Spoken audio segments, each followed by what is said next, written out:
Welcome to the Outbound Sales Podcast by UpLead. Join us as we share stories, insights, and advice from leading industry professionals to help you succeed in the world of outbound sales. I'm your host, Chris Zuby. Steven, thank you so much for joining. I appreciate you carving out some time here for us. How are you doing today? I'm doing great, and it's a pleasure. Thank you for having me, Chris. Yeah, absolutely. So usually I like to kick it open with a couple of little softball questions here. First, maybe you could tell me about how did you get into sales? What was the original, the origin story? The origin story, I will try to not go at too much length here, but the origin actually has to do with where my original background. I have a bachelor's in geology, and for 8 years I was an oil and gas exploration geologist, and that's an industry that's very tied to market prices. And during a downturn in the oil and gas market some years ago, I got a job as a carpenter. And when I was working as a carpenter, I realized that people tend to make a lot more money selling houses than they do building them or working on the crews that build them. So then I got a real estate license, and I wasn't exactly enthralled with real estate in particular, but I kind of caught the sales bug at that point. And that was what drove me to move to New York City and get a job as a outside B2B sales consultant, and it kind of kicked off from there. So it was sort of partially market forces that drove me into the general sales role, and then I really dove in. I found that I love interacting with people, and I'm very much a people person, and meeting new folks and understanding how in different ways I can try and help them. That wasn't too long at all. That was a good story. I get a different response there every single time, it seems like. So that's an interesting. Wasn't expecting the geology aspect, but Totally. Very cool. In your time at LiveRamp, we've seen you go from sales development all the way up to sales director. Maybe you can give us a glimpse behind the curtain. That's kind of the ideal kind of trajectory that I think a lot of people look for. How did you get it done? Yes, in a sense, I would encourage, through my story, I would encourage people who might be in their late 20s, early 30s, do not feel stuck with where you are, and do not be afraid to take a jump on an SDR role if you're trying to break into sales. For example, when I joined the SDR team at LiveRamp, I had quite a few years of real world work experience. I wasn't quite fresh out of college. I was had been working in oil and gas for a while and doing other stuff. And the team at LiveRamp recognized that. And because of that past experience, even though it wasn't necessarily in sales or even SDR, business development, they recognized my experience, my professionalism that I brought to the role. And that made me stick out very quickly and early on as a potential leader. And so then I became a team lead on the SDR team and helping mentor the junior members. And from there, I worked my way up to the account executive position and up to becoming a sales director. So I don't want to say that it's easier if you're older, because I don't think it is necessarily, but I would say, judging from my experience, if you're someone that's out there that's thinking about getting into the business, do not be afraid to do so and bring the experience that you carry into that new role, and you will find success. Well, yeah, love it. What, now that you're in the sales director role, what are a lot of your priorities? How do you spend most of your day? Yeah, it's definitely a mix. The talking to clients is obviously priority number one. Talking to clients and closing deals, as well as working with my colleagues. I've been a consistent mentor for the new hires that we've been bringing on over at LiveRamp. So checking in with my mentees, helping to field questions from them, as well as working with my SDR and helping to mentor the SDR as well, and ensuring that we have a dual prospecting strategy going, and that I don't leave all the prospecting to the SDR. It's very important that we work together on that. So I think my day is split between a chunk where I dedicate to the clients and to pushing my deals forward, a chunk where I dedicate to working with my internal colleagues, and my lateral colleagues, as well as the SDRs that I work with, and connecting with them, mentoring with them, as well as then in the prospecting field. Is that something that you're very definitively like setting blocks where like you're going to put this time dedicated to this now, and then in a few hours you're going to go that direction, or does it kind of flow as the day goes? I try really hard to do that. At the end of the day, the clients have to come first. So if there are fire drills that are coming in from existing clients, or if there are fast turnaround items and deliverables that I need to get back to prospects, that will bump out the internal time blocks. But I do try really hard to block that out on my calendar. I find that if you block it out on your calendar, not only will it help force you to do it yourself, but it also keeps that space, that time protected from other people. I do have a lot of internal colleagues who I love, and I love to help people. They will come to me often with different questions. And if you don't protect that white space on your calendar to ensure that you build time for prospecting and for those set internal meetings, then it's easy to lose control. Yeah, definitely. So talk to me a little bit about prospecting. Like when you're going out, and how are you going about it? Like what's kind of your process? So I love, first off, just checking the headlines, checking the news, checking what's going on with my client companies, as well as with specific individuals. If I see specific individuals have been a guest on a webinar, or they've put out a white paper, or also if they're going to be present at a conference, if they're speaking at a conference, those are the first things I will look for.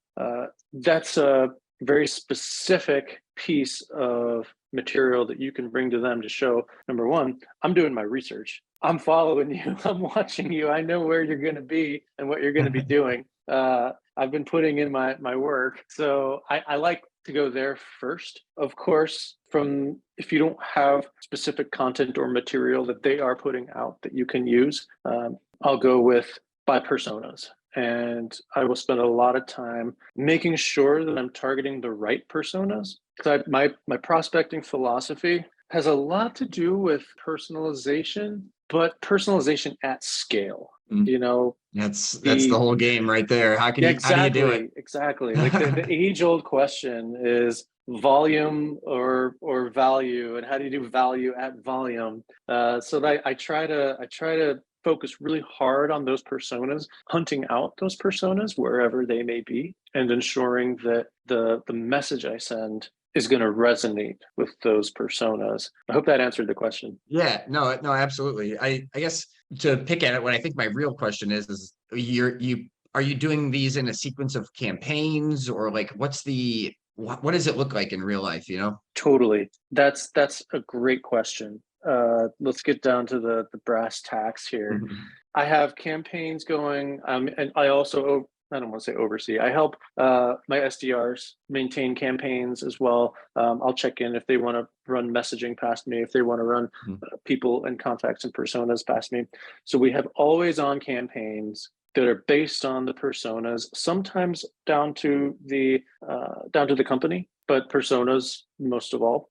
And then I will come over the top with individual personalization to certain people that might be picked out of that cadence, or people that we decided to keep as the specific personalized segment out of that campaign. So definitely always on campaigns. As much as personalization is awesome and it's great and we are all doing it and we should always do it, you have to be in their inbox in order for them to respond to you. So there's an element of making sure that when that right time comes along, that they are ready, no matter how beautiful your messaging might be and how well you craft that. If it's not the right time, they're not going to answer. And at the same time, it doesn't have to be the Mona Lisa of messaging. As long as you're at the top of their inbox and the top of their mind when it's the right time, they're going to respond. Yeah, I feel like I when I think about personalization, like it can kind of go in any number of directions, right? Like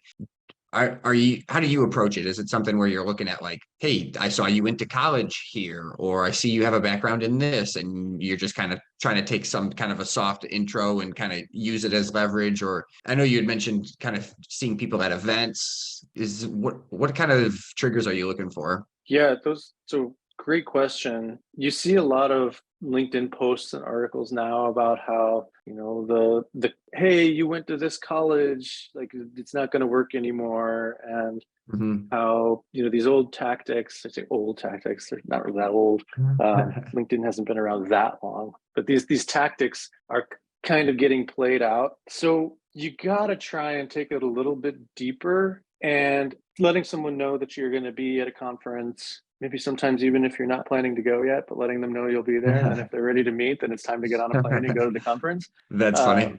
Not that I do that, but another aspect would be understanding their role and understanding their persona. How can you actually show value? So as much as someone might like, oh, hey, I see you went to college here, you went to Arkansas, go Razorbacks or whatever it is. Right. As long as you can show value, then they have a stronger chance of paying attention. I mean, and in a sense, subject lines are really key on that, more so than canned or contrived personalization just right off of a LinkedIn page. Of course, if their Right. LinkedIn page has good content, if they're putting out papers, if they're putting out articles, if you can talk about your feelings and opinions on a topic that they have been speaking on, I think that's, of course, if that's there, that's solid gold. I love But when that. that's, Yeah. yeah, when that's not there, I try to aim more towards the value aspect as opposed to like canned personalization. Yeah.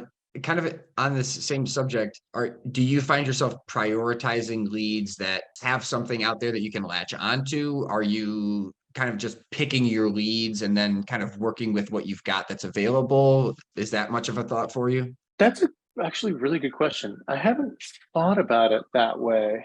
I think yes to both, if that's a valid answer to your Mhm. question. Because if I do see someone, if I'm looking for leads, I'm cruising through LinkedIn and I see that they're putting out content that resonates with what LiveRamp does, then I will reach out to them and I will talk to them about that. At the same time, if LiveRamp puts out a piece of content that I know will resonate with this persona and this title, then that's what I will send Yeah. as well. So And you see don't if I need can that ask for deeper their thoughts level on of that. personalization. You can just say, hey, I see that this fits what I believe you do. How does this strike you?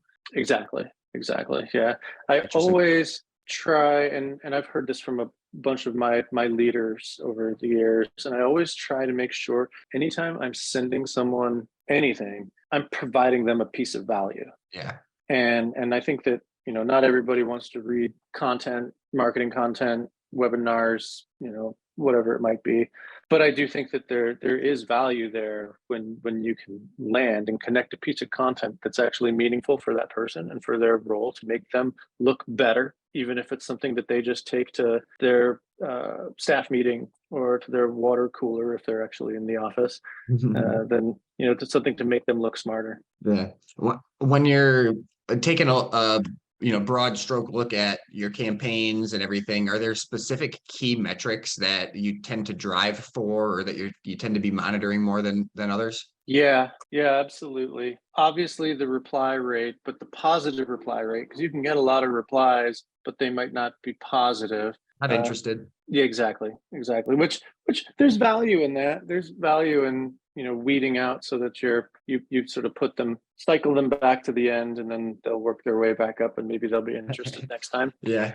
But honestly, open rate is a really big one for me, and making sure that the message that I've taken the time to craft is actually being opened. And so subject lines are huge. How do you get someone's attention enough to get them to open that email and not just go through their morning delete of all the newsletters and things that come along into their inbox. Without spoiling any company secrets, what do you do there to try to drive up that open rate? Is it all caps? Is it putting exclamation points? Is it dropping emojis? Is there any kind of like secret sauce that you tend to use? We've tried a lot of different strategies, and I find that sometimes most of the time it's the most simple subject lines that will get people to open it. We've tried to put the first name in the subject line with the comma and the thing. Yeah. We've tried to put in trying to get people to register for our conferences, in big caps, free registration, complimentary ticket. And that's fine. If they're going to come to the conference, then they're going to come. But for example, with LiveRamp, where I work right now, some of the best subject lines that I've ever had in terms of open rates, the subject was LiveRamp. Go figure.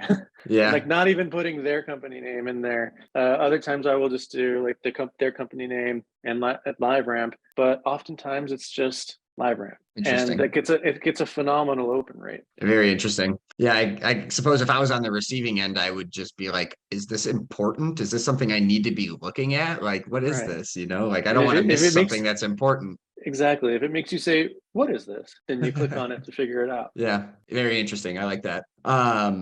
What key skills do you feel any good SaaS company needs to succeed in outbound sales? What are some of those key, like internal values? Internal values, persistence. Absolutely. That's always number one. Persistence, but thoughtful persistence. And imagine yourself in that person's shoes. What's going to resonate with them? I think that the ability to be empathetic in that way and to be thoughtful in your persistent outreach is a very strong key to success. And then, of course, as part of that persistence is the ability to not get discouraged. It's very easy to get discouraged. We all receive those messages saying, take me off your list, unsubscribe, what is wrong with you? You're terrible. Or worse, right? Exactly, or worse. We'll keep it PG here for the podcast. But the ability to shrug that off and that falls into persistence, as well as then from the deal closing perspective. You can spend so much time getting so close, and then some unknown swings through and crashes the deal. Or maybe the market takes a wild turn. Maybe Russia decides to invade Ukraine and everything goes crazy. Yep. There's any number of wild variables that when you've done everything right, they can still derail your success. And understanding that is part of the game, that's part of the job. And you pick up and you keep going. You give yourself one of my managers, she's a VP at LiveRamp here. Her name's Tara Blackman, and she's really, really good about always saying, give yourself the space to grieve that deal and then push it away and then move on to the next one. And after you've worked through those emotions, then it's time to pick up and get on to the next one, because there's always going to be a next one. Yeah, I love that philosophy. I mean, it is a far too easy trap as a salesperson to carry that over, even if you're trying your hardest not to. Sometimes even because you're trying your hardest not to, it will carry over with you. So like really letting it fall off the back is kind of the only option that you have if you want to go into that next conversation with any glimpse of a chance to close that next deal or have that successful conversation, whatever that is that you're trying to accomplish. Like, and I've said it a million times, like tone is everything, and people can hear the way that you feel when you're talking to them. And people like to talk to people that are happy, that are energetic, that are inquisitive, right? And if you don't carry those things with you, like good luck having a solid conversation or building a good relationship with somebody. It's just going to be all the tougher. Yeah, Chris, you're absolutely right. And I think that what ties into that is also some soul searching in those moments, and to understand, well, you might have done everything right for that deal that still didn't close. What can you still learn from that situation? And early on in sales careers, sometimes that's what people learn, is that you can do everything right and you can still not close the deal. But being able to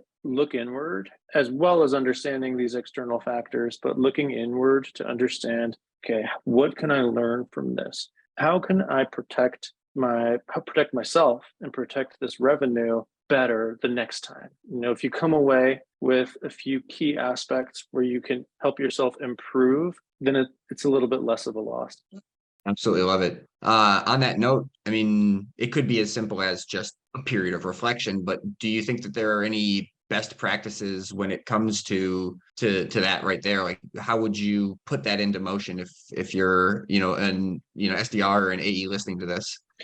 There's the self-reflection, there's being honest with yourself, but there's also your colleagues. And I know that in some sales circles and in some companies, it's strikingly competitive, and you might not want to go to your lateral colleagues with any sort of showing any sort of weakness, if you will. Mm-hmm. But I do feel really lucky that at LiveRamp, and I know there are other places with this type of a culture, we're extremely collaborative laterally with our colleagues and with our leaders. So I think that the ability to be open and honest and talk about the deals that didn't close, in addition to the how the deal was won type of a presentation where someone talks about the success, being open and honest and talking to your peers and talking to your leaders about the deals that didn't close, that's how you're really going to uncover the gaps that you might have missed, where someone else's eyes might be able to see that and to pinpoint it. And of course, it really helps if you're doing this during the deal cycle, getting a few other sets of eyes onto the deal, getting another set of eyes. Another colleague of mine, his name's Andy Klarman. We invite each other to our calls to shadow. We'll just be another set of eyes that's sitting in the background. They say, "Hey, they said this. Did you notice that?" And we'll debrief after the call to make sure that whenever we have time. There's not always time for that, but if there's openings, get another person to listen to stuff. And there are also tools that do the sales recordings, the recordings of the calls. Gong is one of them. That there's some other ones out there, but those are super helpful to listen to how other people are selling and how they're selling your own product. Yeah, I love that too. Like, I want to kind of maybe just chime in and add, like, building that type of a culture where somebody feels like they're able to be honest. Like, I think that's kind of a two-way street. Like, that falls on the individual contributor that's the one that's dealing with the prospect that wants to get that deal closed. Like, you have to be able to, as uncomfortable as it might feel, tell the truth, right? Like, I know I messed up this one thing. I know I screwed up this. Like, I didn't run my process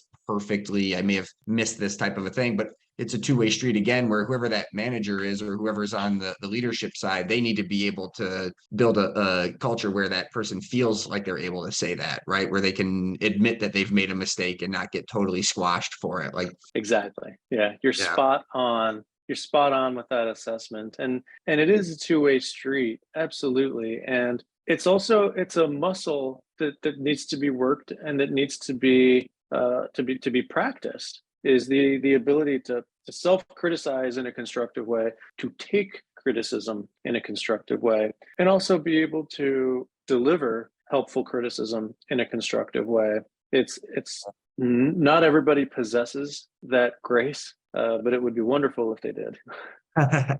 Yeah, no, 100%. And then being able to take that construction in stride and kind of still kind of having that gleaming attitude, like nothing's going to knock me off of my block, regardless of what you tell me. Like, I'm here for the good, the bad, the ugly, but it's not going to change my demeanor regardless of what it is that you tell me. Exactly. And for ultra confident type A salespeople, it can be hard sometimes to take that constructive feedback in stride. And I think that self-reflection really helps with that as well. I know that I try and do this with all of my relationships, not just business and professional and with friends, but if somebody tells me something and my immediate reaction is to feel defensive, I pause and I breathe. And before I react in that defensive way, I try really hard, and this has taken a lot of practice, to flip it back around and say, okay, now why are they feeling this way? And that works Yeah, exactly. That works in interpersonal relationships, but also in professional relationships where you're talking about steps in deal flow that you might have missed, steps in qualification that you might have missed. That's something that I still struggle with sometimes. And I have these open conversations with my managers that I know I struggle sometimes with true full cycle deal qualification and Yeah. mid cycle requalification, where I really want to believe it to be true. We have these open conversations and honest conversations about that. And if I start to feel myself getting defensive, I pause and I flip it around and I Mhm. try to approach it from an objective perspective. Yeah, it kind of, to me, it begs that like a little bit of a, like, if as the individual contributor, you could easily see yourself like, and this is kind of going back to part of our conversation earlier, like I did everything right and I still didn't get the deal. However, there's this other example of when I didn't do everything right and I did get the deal. So like, how do you proceed kind of knowing that there's this gray area, and a lot of times that deal is going to be a deal regardless of what you do. Yeah. Like, you know, like, so how do you balance that idea as the individual? What would you say there? I think doing the same type of self-reflection for the closed won deals as the closed lost deals, and creating a framework for that reflection to understand, okay, maybe I got the goose that laid the golden egg this time, but where did I still mess up? And where could I have lost this deal? Because where did I leave myself open? Where was I vulnerable, but because they needed this so bad, it was going to Yeah. close anyway? What happens next time when it's not that clear to the client? How do I ensure that I repeat the success while also minimizing those vulnerabilities? Yeah, the risk. Yeah, 100%. I love that. I think that might be the best thing we've come to today. I love that idea. Just Thank kind you. of looking back at your close ones that you have won, and where a lot of people will just close the book and say, I did it, you know, I like, did it. yeah. Well, yeah. Conversely to what you did a lot of good things in this one that you lost, like you did a lot of bad things, maybe not, bad things, but things that you could have done better and Right. you still won it. So just taking an even eye across the board. Totally. I think that's absolutely money. So awesome. We're getting a little bit close towards the end of our time. So I wanted to hit you with a couple of closing questions here. Not the buying type, but, if you could offer one piece of wisdom to a growing outbound sales team, what would you offer?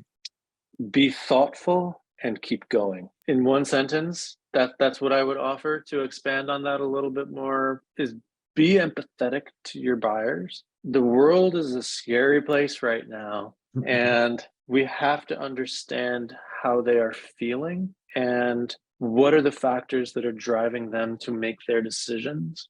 Being thoughtful in how you approach that will do wonders for breaking down the trust barriers, building up your credibility. I think it's so important. And we didn't even touch on this in any of the previous conversation. So I'm glad that we were able to hit this now. The research that you put in to even the first call with a prospect that you've never spoken to before, do the best that you can to know their industry. Do the best that you can to already come with your ideas of what's scaring them right now, what's motivating them right now, what are their peers doing right now. And if you show that you are a true consultative, let's call it like a fly-by-night expert in their field, then all of a sudden you've won their trust early on, and it's not something that you have to claw to try and get. Show them that you're thoughtful and that you're able to feel what they're feeling, and that will be a huge asset when you're navigating really difficult deals through very difficult economic times. Absolutely love it. Yeah. And another kind of in a different direction a little bit. I mean, over the course of even the past 10 years or whatever, like sales has kind of flipped on its head from a technology perspective. Like stuff that was never available before is now right in everyone's face, and most sales teams are using automation, technology, et cetera. What is your opinion of the way that technology has kind of become infused with sales, and what do you see the future of tech and sales, technology and sales looking like? I for one, I'm a big fan of technological advancements. It's definitely caused teams to need to think on their feet more. How can you differentiate yourself in a world where you mentioned the automation, for example, where every single SDR, Monday through Friday can send 1,000 emails with a click of one button. So how are you going to differentiate yourself, but lean into that technology, lean into the new waves of doing things? I'm not saying necessarily fads, but you can see what's true and what's not. And that goes back to the idea of like the canned outreach or the canned personalization.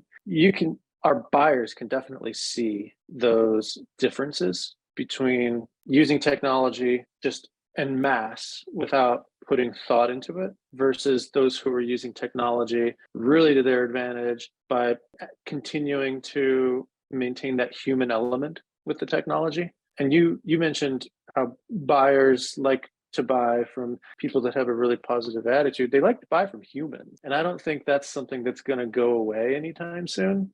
So while I don't have as much of a specific to drill into on this, keeping that human element while also fully leaning into and utilizing the automation and the technology that's at our disposal is going to be a positive balance. I fully agree. Quick plug on our YouTube channel. We did a video where we took a look at like ChatGPT conducting email sequences for us. And I did a little bit of like monitoring and kind of checking to see like how these emails looked, and like they looked solid, right? They had the bones of a good email, but the performance just absolutely flopped in comparison to everything else that we've been doing, which I think part of what you said earlier with everything being kind of short and sweet and succinct, like there's something about that. And these emails were definitely not that.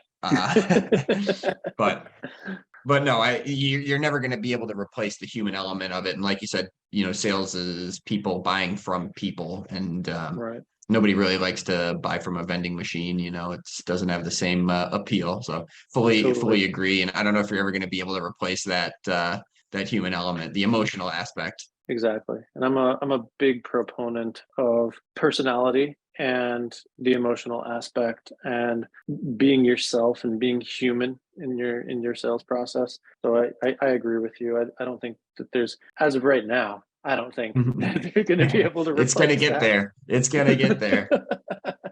No, amazing. Really good stuff. I know we're coming right up against the clock here. So I really, really appreciate the time. I thought this was an awesome conversation. So anything you wanted to, on your side, quick plug before we part ways? Well, first of all, Chris, thank you so much. This has been such a pleasure getting to chat with you today and to share my experience a little bit. I'm no expert, but like in the same advice that I give to the teams out there, I give to myself. I continue to try and be thoughtful and keep going. If anybody is out there looking for data connectivity, talk to LiveRamp. There's a plug right there. There it is. Yeah. Wouldn't be complete without it. Well, thank you again. Thanks so much.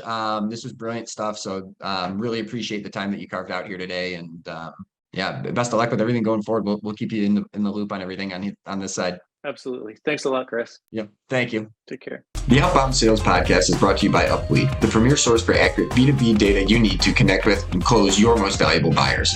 With a focus on data accuracy, UpLead offers a 95+% accuracy guarantee. To learn more about how UpLead can help you find accurate B2B data of the people you want to do business with, visit our website at www.uplead.com. And don't forget to search for the Outbound Sales Podcast in Apple Podcasts, Spotify, and Google Podcasts to stay updated on all of our latest episodes. Thank you for listening, and we hope you find value in each episode.